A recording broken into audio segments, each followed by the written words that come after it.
काल संसदेमध्ये 4 नाराज असलेले युवक घुसले आणि त्यांनी स्मोक कॅनिस्टर्स घेऊन प्रवेश केला. त्यांनी ते धुराचे नळकांडे संसदेमध्ये फोडले आणि त्यांचा निषेध व्यक्त केला. हा निषेध व्यक्त करण्यामागे त्यांचा उद्देश बेरोजगारीच्या प्रश्नावर सरकारचं लक्ष वेधणे हा आहे. परंतु कायद्याच्या राज्यामध्ये अशा प्रकारे बेकायदेशीर पद्धतीने निषेध नोंदवणं बसत नाही, हे अत्यंत स्पष्ट आहे.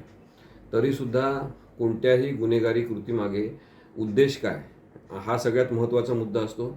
आणि या युवकांचं इंटेन्शन किंवा उद्देश कोणालाही इजा पोचवण्याचा नव्हता, तर बेरोजगारीच्या प्रश्नावर सरकारने धोरण ठरवलं पाहिजे, उपाययोजना केल्या पाहिजे आणि या महत्त्वाच्या प्रश्नाला प्राधान्यक्रम दिला पाहिजे. इतर अनेक कमी महत्त्वाचे किंवा जे महत्त्वाचेच नाही अशा प्रश्नांवर संसदेचा वेळ वाया घालवायला नको, अशा स्वरूपाचा उद्देश घेऊन ते तिथे गेलेले होते.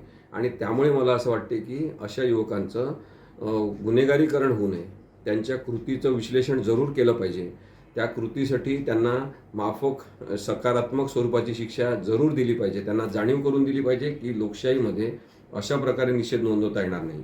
परंतु त्यांनी मांडलेला मुद्दा अत्यंत महत्त्वाचा आहे. या 4 युवकांमध्ये एक युवक अमोल शिंदे हा लातूरचा म्हणजे महाराष्ट्रातला आहे आणि त्याचे आईवडील अत्यंत गरीब परिस्थितीत जगत आहेत.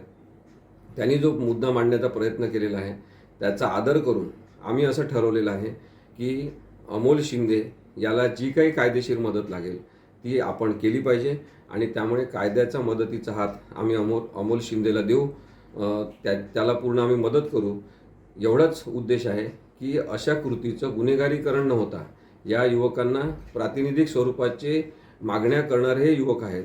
भारतातला बेरोजगारीचा अत्यंत महत्त्वाचा प्रश्न ते सांगू इच्छित आहेत. त्यांना घेऊन बसलं पाहिजे, त्यांच्यासोबत तोडगा काय काढायचा हे ठरवलं पाहिजे आणि त्यांना दिलासा दिला पाहिजे. तर हा असंतोष जो आहे त्याचं व्यवस्थापन होऊ शकेल. त्यांच्या मनातल्या भीतीचं आणि असंतोषाचं व्यवस्थापन करणं ही सरकारची जबाबदारी आहे. त्यांना जरूर त्यांच्या कृतीसाठी माफक शिक्षा झाली पाहिजे. लोकशाही मराठी ऐका, पहा, जागरूक रहा.